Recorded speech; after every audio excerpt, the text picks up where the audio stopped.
I've had a mostly love relationship with KTM, no hate, because of highly and rewarding moto experiences, and because of the overall realization of what life should be about as a result of it. Makina's first out of the country exposure is with KTM, and it is in that moment, when I first rode out in the Alps, that I have come to realize that seeing the world on two wheels is the way to go. First one was with the 390 Duke in Turin, Italy.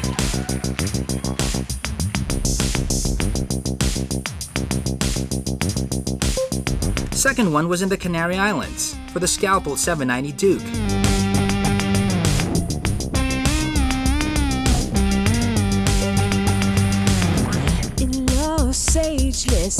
Third, Slovenia with Mr. Rock Bagoros.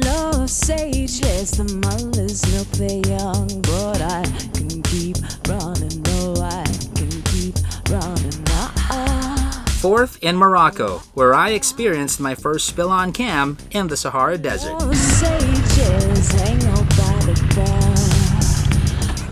That's one. Okay. I'm good, man. Now we ride in the motherland, Pinas, for a bike I have waited for a long time to come out. This is the KTM 390 Adventure. The last days of the sunset superstars, girls in cages playing their guitars, but how can I leave? I just follow the hood of my car.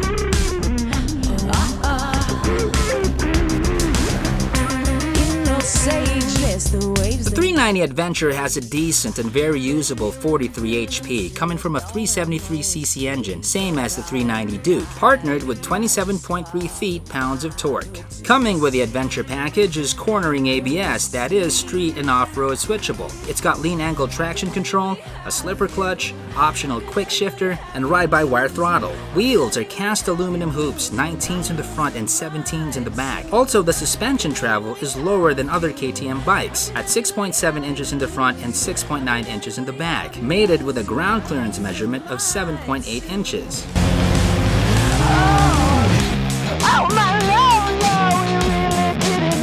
Looking at the 390 Adventure, one would wonder if this is more of a smaller 790 Adventure rather than part of the 390 series. I mean, looks-wise, it definitely resembles the 790 more, from the headlight, windscreen, controls, display, the panels, the seating, GPS mount, all scaled down. But when you ride it, it does feel full-size, unlike the other brands.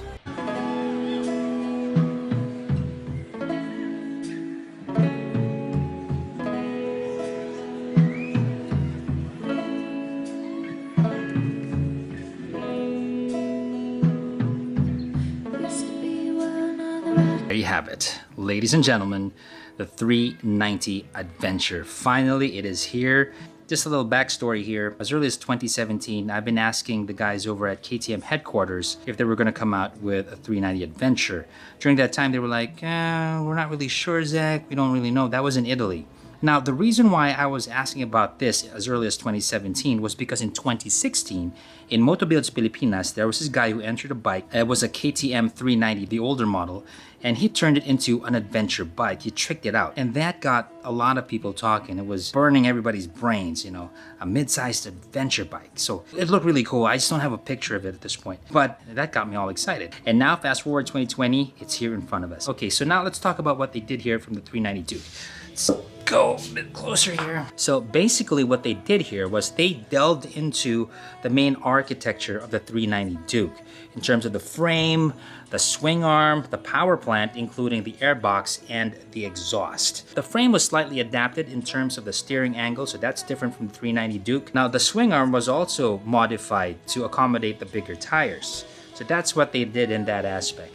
Now, is there any difference in terms of mapping with the 390 Duke engine? It is identical. They did nothing with the mapping. So what you get from the 390 Duke is what you're going to get in 390 Adventure. Thing is though, you will notice it's going to be a bit more gentle in terms of takeoff because you got bigger tires. And bigger tires means there's more resistance, so therefore this is going to be slower acceleration-wise against the 390 Duke. Will there be seat options? Yep.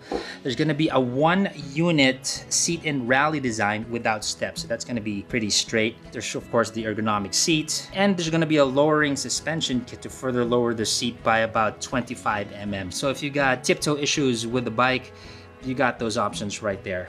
Of course, it got me thinking, the 790 Adventure has the 790 Adventure R, wherein it's got, you know, spoke wheels. Now, as I remember, they called the 790 Adventure R the most road-capable off-road bike. And they called the 790 Adventure the most off-road capable road bike. So this would be more like the 790 Adventure in that sense. And when asked the guys from KTM headquarters, they said the ratio would be about 60% on-road and about 40% off-road, 60-40. So you can do a lot with this machine. Now, about the foot pegs, when I first sat on it, based on what I remember from the 390, where I felt that it had a real sporty standard stance where I felt like my feet were just at the rear more. The position of the rear pegs in the 390 Adventure is actually in the same spot. They did not touch that. It's in the same position. So this is what I'm talking about when they changed or delved into the architecture of the 392. They changed more of this side, adjusted stuff there, and retained the position of the foot pegs. So you can stand up and do all that adventure stuff. Now, can the suspension be adjusted? Yes, in the front for rebound plus compression dampening, as I can show you right over there. You can adjust it, no problem. And as for the rear, it's gonna be for rebound damping and spring load, as you can see right over there. So in terms of modes, your option is full ABS for safety, or the other option where you can feel like more of a hero and just, you know, have a little bit more of a rear tire slip, so you can go. Now in terms of the windscreen, or as I would call windscreen, it's really small. They're gonna be available in 2 lengths, and it's gonna be available in power parts. And that's me when I was, I think, 6 years old. So for tires, they slapped some Continentals over here.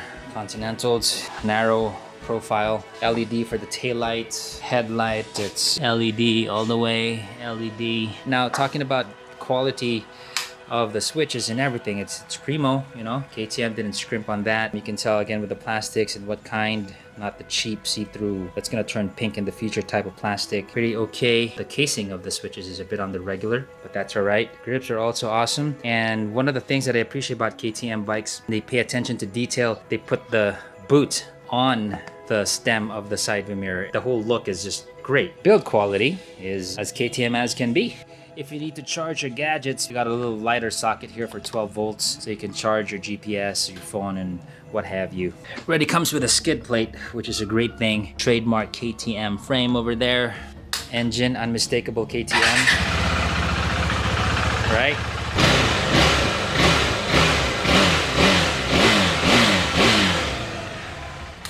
Very responsive bike. One of the selling points for KTM in the 390 series is the TFT display.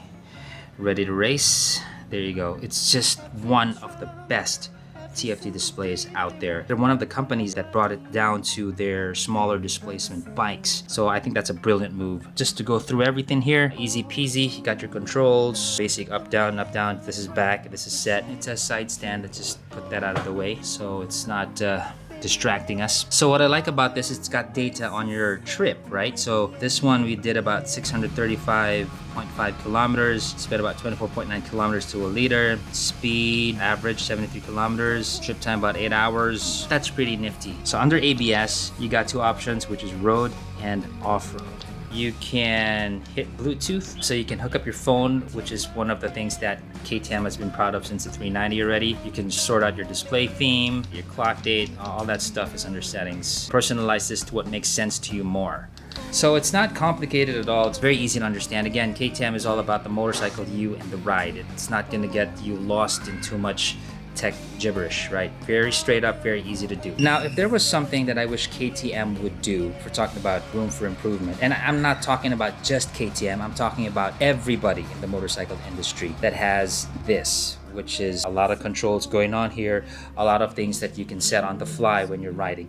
I wish they would not able that anymore. I wish that would not be possible. I mean, if you need to change settings, like you need to change modes or whatever you gotta do, you gotta fiddle around with this. I wish that you had to stop the bike, go to the side, then fix it, then go off, and not fiddle around this while you're riding. Now you may say, hey, you know, riders are not supposed to do that. I mean, no, KTM is not telling everybody to fiddle around with this while you're riding, right? Because it's dangerous. All I'm saying is, yes, the manufacturers aren't saying that, but I think it would be even more safe if you cannot do it at all, no matter what, right? With the exception, perhaps, of modes. Yeah, I mean, all the good memories I have, all the good experiences that I have with the 390, it's just here in a more adventurous package, so to speak. So, will there be a 390R adventure? Well, hang on to your horses for that. For this trip, I opted to go balikan to the historical decapitated merlion, a gift from the Singaporean government to the Philippines back in the 60s. Rise and shine. You ready? Let's go. She thinks she missed the train to Mars. She's out back counting stars.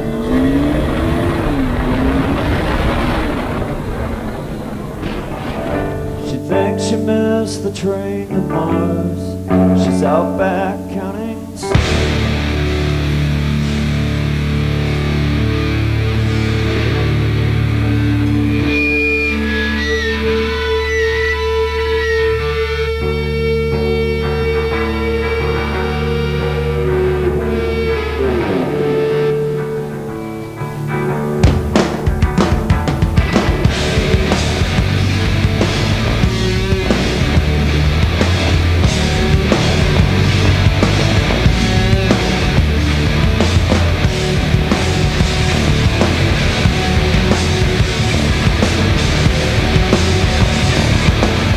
And after hours of riding at my height, it was comfortable. Although after some time, I wouldn't mind extra foam on the seat to lessen a sore ass. Hopefully an aftermarket seat will be available designed for really out there long-term 8-hour and beyond riding. An improvement as well would be a taller windscreen option, because with my stature, while it did deflect the majority of the wind, it still got some directed at the top of my forehead, contributing to wind noise which can add to rider fatigue. Not a deal breaker, of course. Solution? Wear earplugs.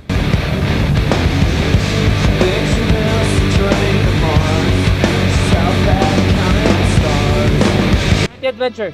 Review. Alin? 140. Top speed niya, mga 150 kaya niya. Ano gagawin mo dito? Bababa na. Tama ba na? Ayos na. Ingat ka. So we got here. I have an art collection, my Ethids collection. You know those dicks made of wood? It's closed. Damn. Anyway, let's go back down again. Okay, so in typical KTM fashion, when we're talking about acceleration, the gearing is nice and quick and short, so it's pa, pa, pa, pa, pa, as opposed to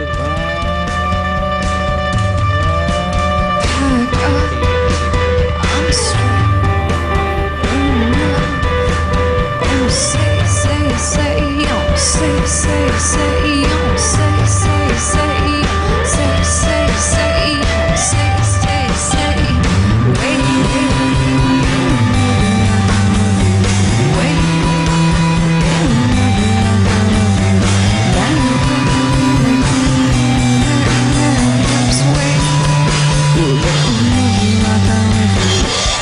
for 390 Adventure. First the rear. Working fine. Really slapping at the rear. I'm really jamming on it. Now let's try the front. Pretty good braking power. Yeah, KTM has the brakes down pat. And there. No issues with the heat. My legs, not feeling anything. And as far as the fan goes, as compared to my observation of the 390 Zook when I tried that out 2 years ago, this one is not turning on as much. So maybe they sorted that out as well. For gasoline, I consumed 20.21 kpl in full-on wall-wall mode. So sentimental, not sentimental, no romantic. Vibrations in the bike get better at 100 kph and beyond. That's how this bike likes to be run. To be expected, of course, because this is a single-cylinder bike. Yes, other bikes in this segment with twins would run smoother, but at the cost of efficiency on fuel. On the bends, the 390 Adventure absolutely shines. Its handling is consistent with what I love about the 390 Duke. This is where you can tell they are family. The 1917 wheel combo is actually, well, at least for me, more sure-footed. Turning is easy as if the bike is an extension of your being. It's really great on the corners. Not easily offended, not let it. Shifting up and down is a joy with a slipper clutch. And while banging on them gears is associated with riding with fervor, its smooth power band will have you enjoying the sights. You're going to be looking around more and taking in what's around you and appreciate what the road has to offer. This is not about rush, rush, rush, rush, rush. And I'm just talking about the straights here. In the corners, you can rip it down to toe-scraping angles, with its chassis keeping up and holding everything together, firmly and securely. Really solid frame here. When it's all over, we can barely discuss for 1 minute only. Not with the fortunate only.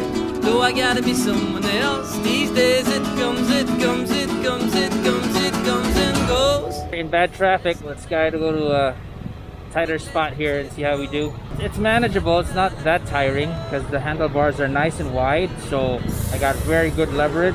Bad traffic in the metro, not too much of an issue, but I won't be able to squeeze in tighter spots precisely because of the handlebars too. For this ride, I did on-road, and I should take this out again and focus on the off-road soon. The 390 Adventure has big shoes to fill, considering its bigger siblings' pedigree in the off-road and adventure segment. I can't speak for the off-road segment fully just yet, but for touring and the occasional bumps and rough patches here and there, this bike has every right to bear the orange badge. A 390 Adventure R version should be in the works with more off-road capability, I think. I mean, it would just make a whole lot of sense for me if they did that. And it would be good for both manufacturer and rider, with KTM showing its capability to cater to that dirt-loving crowd, just like what they did with the 790 series. The 390 Adventure is priced at 309,000 pesos, and with its power and everything it has to offer in this segment, KTM is set to take the reins in the small adventure bike category. There's just too much bike for the money here, and most importantly,